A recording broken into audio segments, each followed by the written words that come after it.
Is that okay, Aaron? Are you right there? Hello, I'm Frank Stanisci of Candid Frank Live, where you'll find us airing our views and other things on the Spanglish World Radio Network on Zingo TV channel 250. Please remember to download the Zingo TV app at the respective app stores for iOS and Android devices. While you download, make sure you rate and leave a comment. Both apps are absolutely free.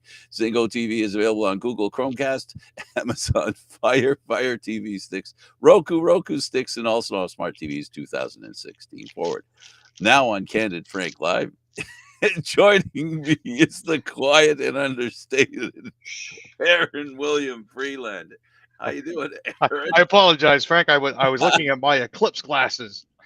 Oh, okay. The wrapper that they're in is unfortunately a little bit noisy. Yeah, I'm surprised my dogs didn't come running, because when they hear noises like that, they head towards me right away, because they know doggy treats, doggy treats. Okay, let's start with sports today. Well, how was your weekend? Let me ask you. Weekend actually went pretty well. Had a lot of fun meeting up with a couple Irish friends who had just gotten back into Canada after spending some time back in the Emerald Isle.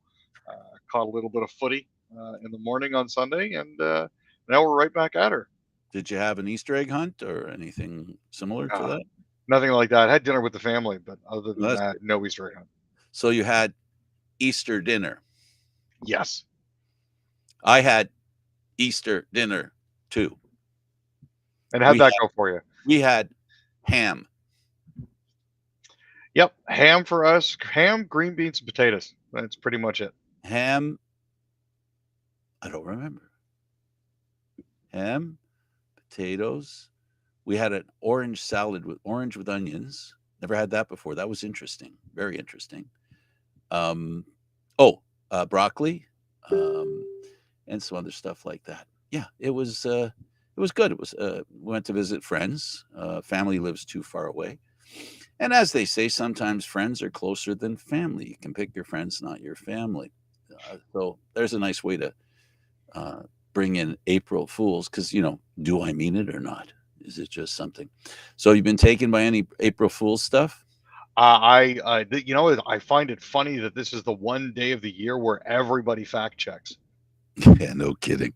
Did you see the one about the one about Marner playing defense? I know he's actually been spending some time there during practices, so it's not really all that. They're talking about him doing it the rest of the season. That'd be a good one. Yeah. So there's that, and then of course here I got a story for you. I'm on Rogers Fido, and I got a phone call from Fido. They asked me a bunch of questions. They said, "Listen, we've got this opportunity for you to get a rewards, take part in the rewards. We're going to give you a discount on your plan, and we're gonna send you an Apple Watch." So I look. They send me an email to confirm the plan's been changed at Fido and everything.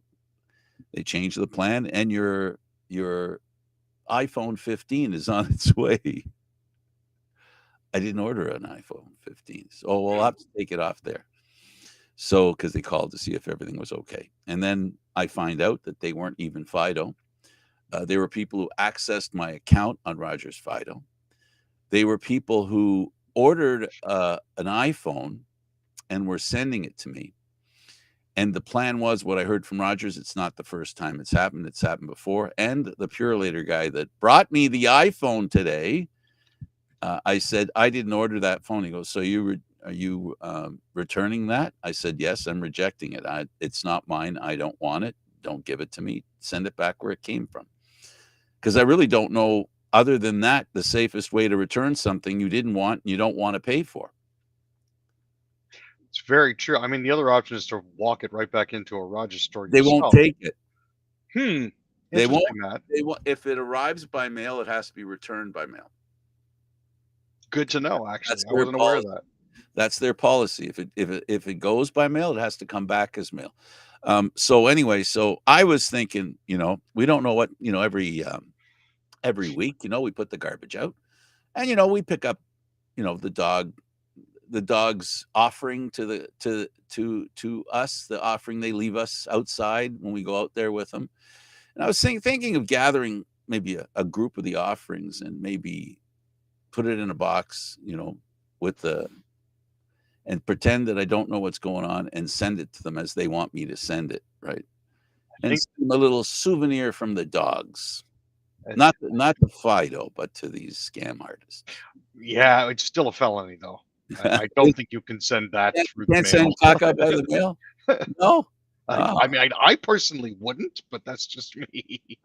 Well, I wouldn't wanna receive it, but, it's, the thing of it is that, they can now, Aaron, what I learned a little while ago, and it's reinforced all the time, is they literally can hijack a phone number. They can call you and you see a phone number. That's not the phone number that's calling you. They can literally mask the phone number that they're calling and use a whole different number to call you. And so it's gotten so bad that, you know, you really folks, you just have to be very careful. I smelt a rat, but it was too late. They already had me convinced, and I just said, "No, never mind." But they said, "No." They already were in my account, and they did it. And what they try to do is, because they try to prey on your guilt of making a mistake, so that you don't fight the mistake that hard because you're embarrassed that you got conned. So you don't put 100% behind getting out Mhm. from under it. But good news for me is that I have no pride whatsoever. If somebody's trying to scam me, I'm going to go after them right away, and that's it. So we sent that phone back. Be careful out there, everybody. It's really something special. That was my weekend. Well, I'm glad you managed to get through that. Yeah, it was interesting. Well, the iPhones are what, like $1,600 or $1,800 or Oh, easily, yeah, for sure. something like that. All right. Okay, let's carry on why we're here. We're here to talk about a lot of things, and we'll start with the Canadian Football League, and that, of course, is sports. And we'll talk about the Ticats, who have brought in a guy that I haven't heard from much, Greg Bell. Yeah. Most recently, I think he made an appearance on the Pittsburgh Steelers roster back in 2023 after signing with Detroit in 2022 as an undrafted free agent, originally from Chula Vista. He played over 2 seasons at San Diego State, where he totaled 1,700 yards on 358 carries with 15 rushing touchdowns and 15 receptions. He originally started at Arizona Western Community College, where he played 21 games before transferring to the University of Nebraska. So he looks to add a little bit of offensive punch for them, which could spell a lot of trouble for a lot of people, in particular the Argos, who are retooling on their defensive line this year. So we'll see where that goes. Yeah, it's going to be interesting. So apparently, a footballer, Canadian Football League player, well, ex-Lion, in a little trouble. He was on the run. He's decided to turn himself in. What happened there, Aaron? So Cam Sutton, actually from the Detroit Lions, turned himself in on Sunday to authorities in Tampa Bay, Florida. This was more than 3 weeks after a warrant was issued for his arrest on a DV charge. Hillsborough County Sheriff Chad Cronister said, domestic violence has no place in our community and no one's above the law here in Hillsborough. My thoughts are with the woman as she continues to heal from this man's gruesome actions. Um, Sutton's attorneys, Todd Foster and Jason Stetson, said that Sutton voluntarily turned himself in and was later released on his own recognizance and charged with a single misdemeanor, according to the statement, which didn't specify the nature of the charge. He was a third-round pick by the Steelers in 2017, played there for the first 6 years of his career before signing a 3-year deal with the Detroit Lions after the 2022 season. In 2023, he started all 17 games, making 65 tackles and 1 interception. And in this case, this is a case where there's actual violence, and the result of that violence is there. We have different Yeah. levels of abuse. There's the abuse that doesn't show, and then there's the abuse that shows completely. So in this case, this is not just a claim that somebody's done something. You've got actually evidence that some harm has been done. Um, yeah, that's not right. Let's go to baseball and the Blue Jays. And they split in Tampa, which, when it comes to the Jays going to Tampa over the past few years, a split coming out of Tampa ain't that bad a deal. Now, the way that they've been playing there, Toronto is 20-35 when it comes to road games against the Rays, and that's only since the start of the 2018 season. They won the opener 8-1 on Thursday. then got outscored 13-3 in the next two games, and finally won this last one on Sunday 9-2. Justin Turner had a home run and drove in 4 runs. Glad for them to have the split. It's not uncommon to find the Blue Jays coming off an opening week series down 0-4, and the fans tearing their hair and we'll never make the postseason again. It's Tampa. Tampa has their number when it comes to playing head-to-head. Doesn't matter when they play. Let's go over to the National Hockey League. And how are the hapless Canadians doing? The hapless Canadians got blown away 3-0 by the Carolina Hurricanes. Happens all too frequently, unfortunately. Stahl, Aho, and Jarvis scored for the Hurricanes, who are 47, 21, and 7. They put a stop to Montreal's 3-game winning streak. They're now the only team in the NHL that ranks in the top 3 in both power play and penalty kill efficiency. It's a tough team to play against. Very tough team. Too tough. Well, unfortunately, I guess you could say that's Montreal losing, becoming a habit. We're going to bang on those jokes, aren't we, Frank? Oh, just Montreal. You can never kick them when they're down enough. Sens, Jets, Senators with their 5th straight when they beat the Jets 3-2. Winnipeg's been having a bit of a rough go. They're 3-6-1 in their last 10. Most recently losing. This is their 2nd loss in a row. The Senators, however, are 7-3-0 in their last 10, having won their 5th in a row by beating Winnipeg 3-2. The missus and I were staying up watching this game, and it was just back and forth and back and forth. And we realized that Ottawa had jumped out in the last couple of minutes to a 1-goal lead, and we watched with bated breath. Ridley Grieg, Brady Tkachuk, and Boris Katchouk all scored for the Senators. Scheifele and Nikolai Ehlers replied for the Jets. Kopasalo had 26 saves for Ottawa, who are now 33, 36, and 4. And Hellebuck stuck 24, 27 shots for Winnipeg, who are now 44, 24, and 6. The Sens win when they're not supposed to and lose when they're not supposed to. Oh boy. They're playing well enough to just not get a real good player. But you know what, Aaron? I'm all for them winning and playing well. At some point, they've got to do it consistently. And it's not impossible. They're not. If you notice, the Western Division of the National Hockey League, a lot of the teams have been eliminated already. If you look at the bottom, they've been eliminated. Like I think a half dozen of them. Yeah, I think only 1 or 2 in the East have been eliminated. So there's still a possibility of which the Senators are one team, Buffalo another, that could actually still make the playoffs. But it's going to be a tough road to hoe.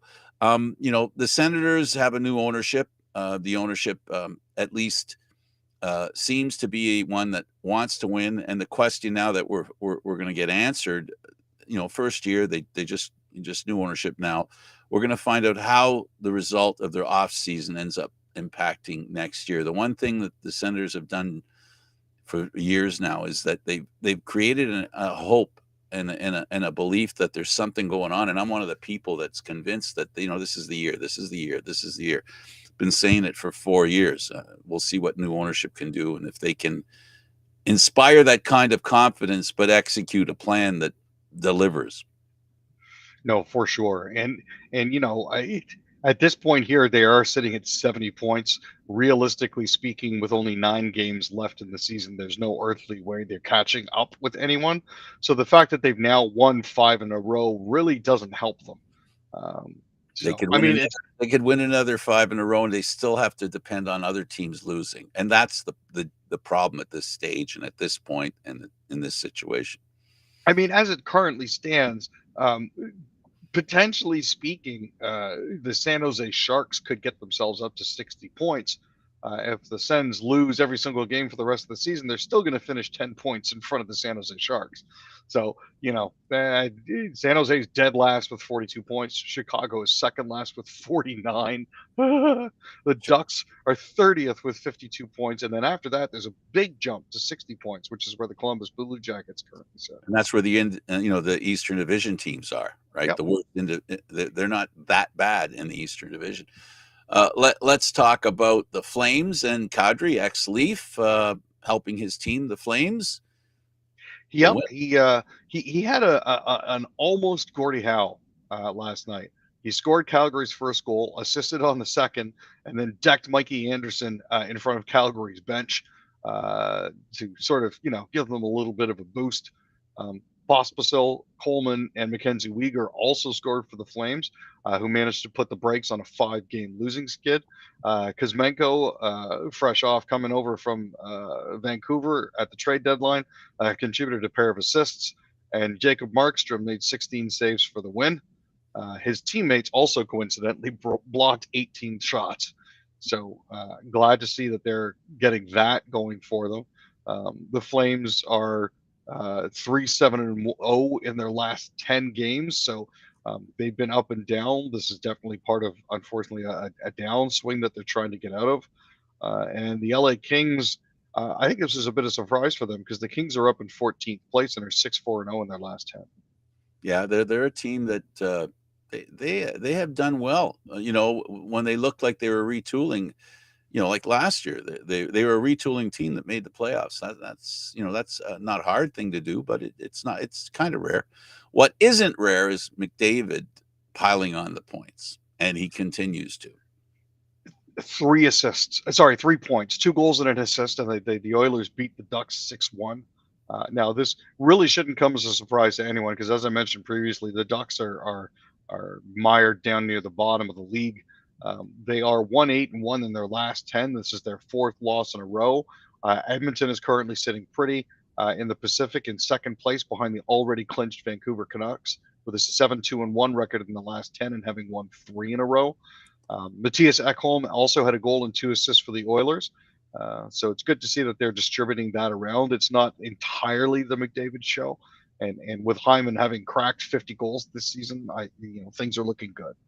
Absolutely. We've got the Canucks. They played the Ducks. Everybody's punching bag this year. Them and San Jose and Chicago, unfortunately. Dakota Joshua got 2. Brock Besser added a first period power play goal, and JT Miller got a couple of assists. The Ducks got a couple goals in the third period from Olin Zellweger and Mason McTavish. Artur Silovs had a good game. He stopped 20 shots.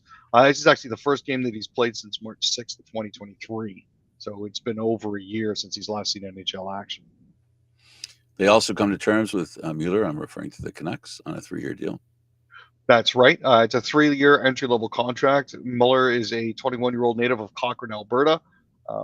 He was selected by the Canucks in the 4th round, number 105 overall. He's done with his university season now, so they're looking to lock him up for the next 3 years. Well, so Matthews scores his 60th goal. And if you're reading some of the April Fools is so funny. They were the stuff that I've read. I'm going, yeah, it's April Fools. I'm gonna start reading stuff. Yeah, it's April Fools. But this isn't. He scored his 60th goal, and that's one heck of an achievement for a player in the National Hockey League in this era. Most definitely, and I think he becomes one of the only Leafs to have more than one 60-goal season. So that is statistically significant in and of itself. I think he's going to have a 60-goal season. Pretty much, yeah. I mean, it's relatively commonplace in the rest of the NHL, but Vive had 50 plus, but that's as big as it got. Yeah, 55, 54, 52, and 50, I believe Vive had in a few consecutive seasons there.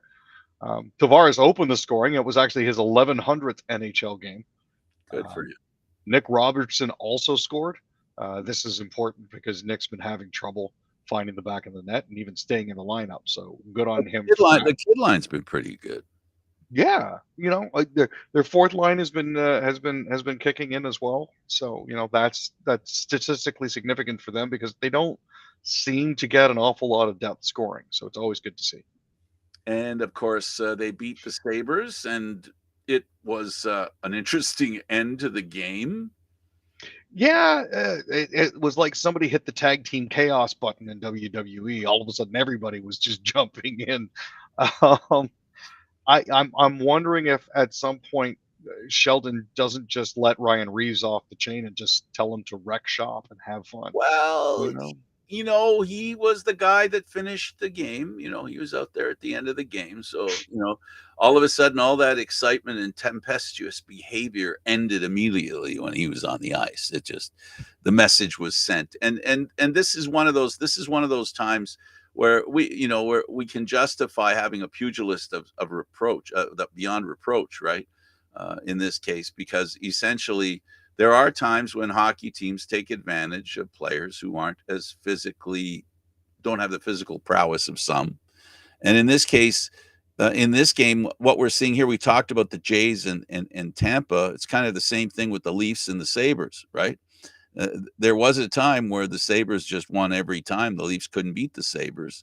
And these past couple of games, it hasn't looked like a regular, used to be what we're used to Leafs Sabres games.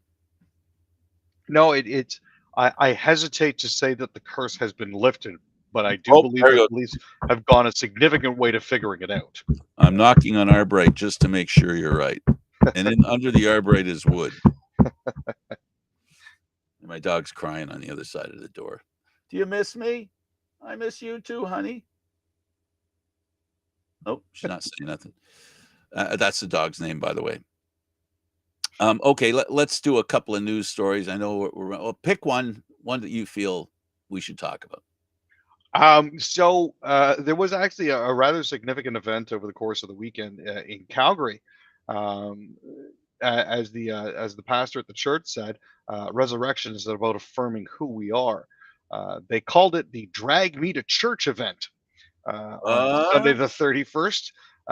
This was as part of the Trans Visibility Day, and while the sold out event Drag Me to Church is garnering attention for its creative and inclusive intentions, there are, of course, organizers preparing themselves for backlash just in case. no kidding. Reverend Samia Oakley, the minister with the Calgary Unitarians, said the event has been in the works since last fall, after an office administrator suggested they include drag performers in the sermon. When Oakley realized Easter also fell on Trans Visibility Day, March 31st, she thought it was perfect timing. I know there's been a lot of uproar about this in the States and even in Canada, because how dare you announce Trans Day on, the resurrection of It Christ? just was a coincidence. It was a It, coincidence. entirely a coincidence, because you know what? Trans One Day that they has. knew was coming. One that they eventually they knew it would come. It's like Oh it's yeah, like it's like May 2-4 weekend, right? Trans Day of Visibility has been the 31st of March since 2009. Jesus keeps changing his mind as to when he wants to come out of the cave. It was gonna overlap eventually. Well, hang on a second here. Look, here's what I'm going to say. I don't mean to defend people who are um, up in arms about this, but I don't want to I don't want to attack anybody, but I do want to explain something if I can do the Lucy explain thing. If you roll back 25, 30 years, if you'll remember, the same kind of furor was had when gay people were brought into the church, and it was okay to be gay and go to church. At the end of the day, what we're talking about here is accepting people for how they are. You know, Unfortunately, everybody has their own definition of how things should be. So I'm not here to attack or defend. I'm just saying, historically, folks, we have accepted things that were unacceptable before. And then we've come to realize accepting it is less of a hassle than not accepting it, and then not as hard as we all think. That's my only piece of advice in this situation that I'm giving. No more, no less. You know what? I'll be honest with you, Frank. At the end of the day, I would rather be excluded for the people that I include than be included for the people that I exclude. That's Aaron's way of saying that I don't want to be a member of a group that accepts me as one of its members. Blah blah blah bum, bada bum bum bum bum. Well, You know kind what I of, mean? No, sort no, of, but no, no, no. You know what I'm yeah, saying. You know the gag. You know the gag, yeah. right? I wouldn't want to be part of any group that would actually want me. This is basically what it boils down to. Any church, any club that would have me as a member, I don't want to be in. Shame on you. How dare you do such a terrible thing? Yeah, no, it is what it is. Look, this kind of stuff will happen forever. The concern is there's a line of acceptance, and people sort of they really jump ahead of the queue with what could be next, and that really is what's going on here, and that's what people are so worried about. What's next? So what I say is let's eat the elephant one bite at a time, and let's not worry about swallowing the whole elephant at this point. No, slow and steady progress is the better way That's to all. go. It That's may all. not be as fast as some people would appreciate or expect, but at the same time, we'll get there. Let's allow the test of time to take place and to happen. Aaron, thanks for doing this. I appreciate you.